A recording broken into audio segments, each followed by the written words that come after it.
nagbinan sang disgrasya nga pagkagat, pagka-aksidente sang pila ka motorista sa dalan bangod sa mga ido nga layaw kag ginapabayan. Gani mamangkot kita, inibala isa ka responsable kag sakto nga pagdispara sang aton nga mga kasapatan. Ladies and gentlemen, Madam Chair, sang first quarter sang tuig in 2024, may 6 ka confirmed rabies cases diri mismo sa Iloilo City.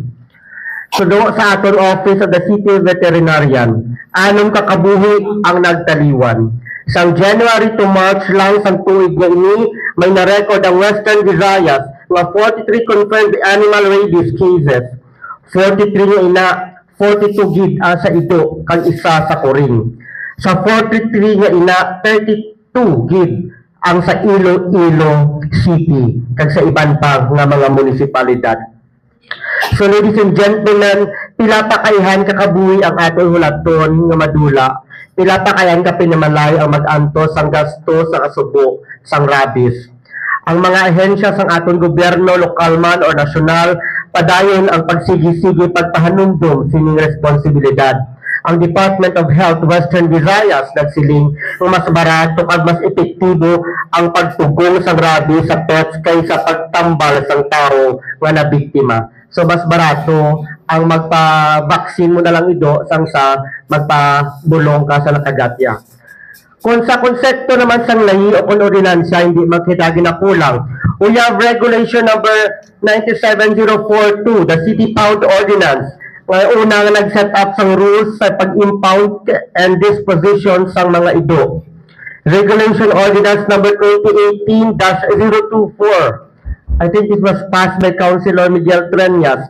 Ang nag-upgrade sini kag nag-realign sa RA 9482 o kon Anti-Rabies Act of 2007. Nag-require sa barangay holding facilities 3-day impound until i-transfer sa city pound, vaccination kag registration until i-release ang mga kasapatan.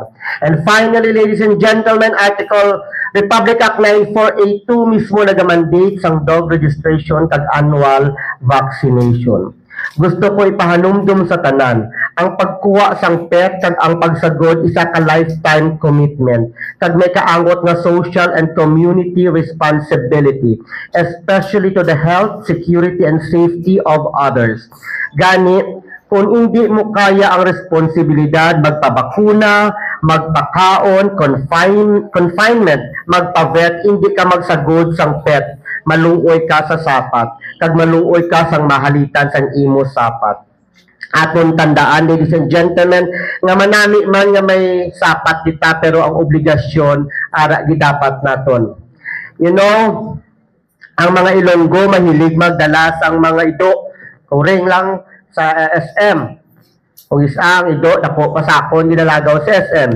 Pero ang makita tanaya sa social lang, pero hindi ta makita sa mga kada barangayan. Sa kampanya makita ko sa isa ka eskinita tagpulo ka ido. Kung isa may nagadalagan nga mga kabataan na pulbaanti kung kagtuna may mga rabies ang ido. Kahapon nagkagtuan nagstorya ako sa aton nga City Veterinarian.